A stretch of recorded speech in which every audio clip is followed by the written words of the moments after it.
अस्सलाम वालेकुम वरहमतुल्लाहि वबरकातुहू। उर्दू बियॉन्ड बॉर्डर्स में मैं आपका एक बार फिर से तहे दिल से खैर मकदम करती हूँ। हम रमूज़ अवकाफ़ और उनमें इस्तेमाल होने वाली मुख्तलिफ़ अलामात का मुताला कर रहे हैं। गुज़िश्ता सबक में हमने वक़्फ़ कामिल और वक़्फ़ खफ़ीफ़ के बारे में पढ़ा था।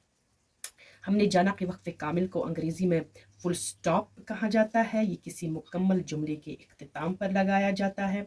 इसके अलावा मुख़फ़्फ़फ़ात यानी कि एब्रिविएशन में भी इसका इस्तेमाल होता है और किसी पैराग्राफ के इख्तिताम पर भी यही अलामत लगाई जाती है। इसको उर्दू में वक़्फ़ ताम और वक़्फ़ मुतलक भी कहते हैं।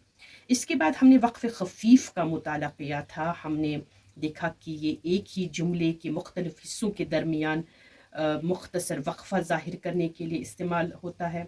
इसी तरह मुख्तलिफ़ अशख़ास या अशिया या अल्फाज की फ़हरिस्त बयान करते वक़्त भी इसका इस्तेमाल किया जाता है। बाज़ औक़ात वक़्फ़े ख़फ़ीफ़ की दुरुस्त या गलत इस्तेमाल से जुमले का मफ़हूम भी मुतासिर होता है। आज के सबक में हम ये जानेंगे कि शायरी में वक़्फ़े ख़फ़ीफ़ किस तरह इस्तेमाल किया जाता है, इसकी अहमियत क्या है और ये शेर की मफ़हूम, रवानी और हुस्न में किस तरह इज़ाफ़ा करता है। आइए चंद मारूफ़ अशार की मदद से इसे समझते हैं। इस ताल्लुक़ से मैंने यहाँ 3 अशार पेश किए हैं, गालिब के और मीर का एक है, ताकि हम समझें कि वक़्फ़ ख़फ़ीफ़ के इस्तेमाल से किस तरीके से मानी की तक़सीम एक तो नुमायाँ होती है और मानी वाज़ेह हो जाते हैं क़ारी पर यानी कि पढ़ने वाले पर। देखिए यहाँ पर है पहला शेर, दिल ही तो है न संग खिश्त, दर्द से बर न आए क्यों, रोएंगे हम हज़ार बार, कोई हमें सताए क्यों। अब यहाँ पे वक़्फ़ ख़फ़ीफ़ का इस्तेमाल देखिए किया गया है या हुआ है, या अगर हम यहाँ पे एक ठहराव अपने आप में लाए तो किस तरीके से मानी वाज़ेह हो जाता है। मैंने इससे पहले भी बताया है कि क्लास की शेर के असल दीवानों में तो ये रमूज़ औक़ाफ़ आपको नहीं मिलेंगे, लेकिन जो भी शेर की दाखिली तवक़्क़ुफ़ है, जो दाखिली वक़्फ़ है, अगर हम उसको समझें कि किस तरीके से शायर ने जो है उनको इस्तेमाल में लाया है, तो शेर फ़हमी हमारे लिए आसान हो जाएगी। अब अगर हम इस शेर को इस तरीके से पढ़ें, दिल ही तो है, दिल ही तो है वक़फ़ा, दिल ही तो है न संग खिश्त वक़फ़ा, दर्द से बर न आए क्यों। दिल ही तो है। अब शायर यहाँ पे खुद कह रहा है कि अगर इस शेर को हम वक़्फ़े ख़फ़ीफ़ के साथ पढ़ा जाए, यानी कि जो वक़्फ़े ख़फ़ीफ़ मैंने यहाँ डाला है, तो माने हम पे खुद ब खुद वाज़ेह हो जाते हैं। दिल ही तो है, यानी कि शायर कह रहा है कि दिल तो आखिर दिल है, दिल ही तो है, न संग खिश्त, पत्थर या ईंट नहीं है, यानी कि ये मेरा दिल ही है, ये कोई पत्थर या ईंट नहीं है। दर्द से बर न आए क्यों, फिर वो दर्द से क्यों न बर आए, ये मेरा दिल ही तो है। अब देखिए किस तरीके से एक शिकवे के तौर पर ये फ़िक्रा सामने आता है।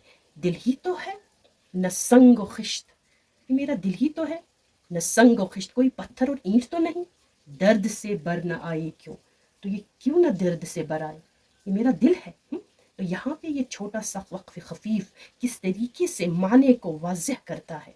दिल ही तो है न संग खिश्त, अगर हम इतना सिर्फ पढ़े, दिल ही तो है न संग खिश्त, एक ज़रबुल मिसल के तौर पर भी आम तौर पर फ़िक्रे का ये हिस्सा सामने आता है। जब कोई आपका दिल दुखाए तो हम एक शिकवे के तौर पर इस्तेमाल करते हैं, दिल ही तो है, ये मेरा दिल है, ये मेरा दिल ही तो है, ये कोई पत्थर और ईंट तो नहीं है, ये तो दर्द से भर आएगा, इसको तो चोट लगेगी, इसको तो दर्द होगा, इसको तो तकलीफ होगी, ये तो मेरा दिल ही है, दिल ही तो है न संग खिश्त।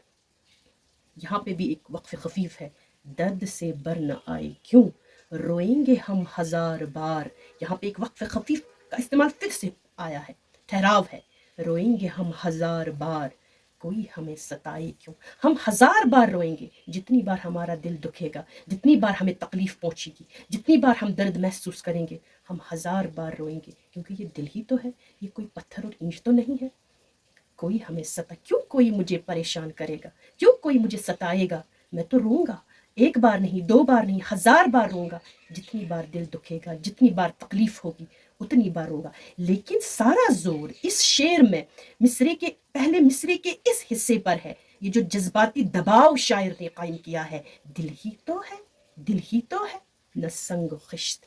تو یہاں پر یہ جذباتی دباؤ وقف خفیف کی وجہ سے کس طریقے سے نمایاں ہو گیا ہے، یہ سمجھنے کی ضرورت ہے، اور اس طریقے سے ہمیں شعر فہمی ہو جاتی ہے جب ہم اس طریقے سے وقفوں کو استعمال کرتے ہیں شعر کی قرت کے وقت یا شعر کو پڑھتے وقت۔ دل ہی تو ہے نہ سنگ و خشت، درد سے بر نہ آئے کیوں، روئیں گے ہم ہزار بار، کوئی ہمیں ستائے کیوں۔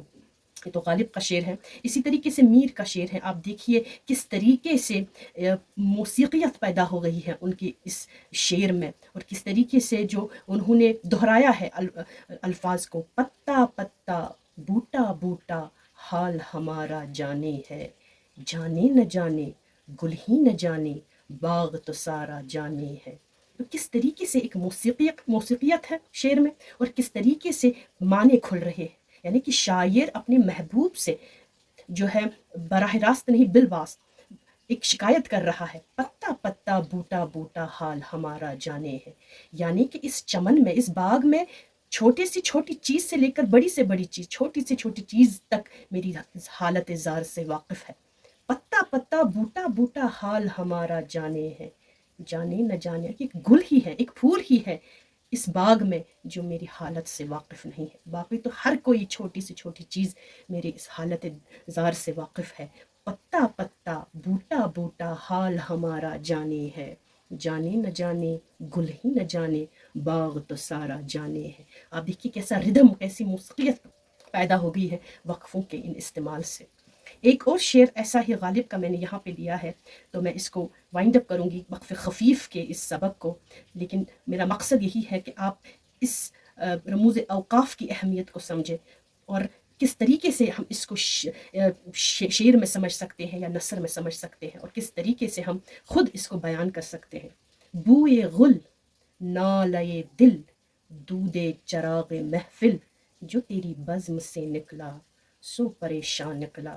دیکھیے کس طریقے سے ان ترکیبوں کا استعمال کیا ہے، کس طریقے سے شاعر نے، غالب نے مختلف جو تراکیب ہے ان کو ملایا ہے، ان میں ایک معنوی ربط بھی ہے۔ بوئے گل یعنی کہ گل کی مہک، بو کہتے ہیں مہک کو، گل کہتے ہیں پھول کو، بوئے گل یعنی کہ پھول کی مہک۔ نالے دل ہمارے دل کی چیخ پکار فریاد، نالے دل، دودِ چراغ محفل، دودھ کہتے ہیں، یہ پرشین لفظ ہے دھوئیں کو، چراغ، چراغ کا دھواں یعنی کہ محفل میں جلنے والی چراغ کا دھواں۔ بوئے گل نالے دل، دودِ چراغ محفل۔ اب دیکھیے ان میں معنوی ربط ہے لیکن ٹھہراؤ ہے۔ بوئے گل نالے دل، دودِ چراغ محفل، یعنی کہ گل کی مہک، آپ کے دل کی فریاد، چیخ و پکار، اور محفل میں جلنے والے چراغ کا دھواں۔ جو تیری بزم سے نکلا سو پریشان نکلا۔ اب یہاں پہ لفظ جو پریشان آیا ہے، پریشان کے معنی ہے بے سکون، بے قرار، بے چین، بکھرا ہوا۔ اب دیکھیے یہ تینوں چیزیں ایک معنوی ربط ہیں، الگ الگ تراکیب استعمال کیا ہے، وقفے ہیں، ٹھہراؤ ہے، لیکن ایک ان میں معنوی جو ہے ربط ہے، آپس میں ایک دوسرے سے جڑے ہوئے ہیں۔ گل کی مہک ہو یا دل کا نالا ہو، فریاد ہو، چیخ و پکار ہو، یا محفل میں جلنے والے چراغ کا دھواں ہو، تینوں بکھر جاتے ہیں ہوا میں، تینوں پریشان رہتے ہیں، بے سکون رہتے ہیں، بے قرار رہتے ہیں۔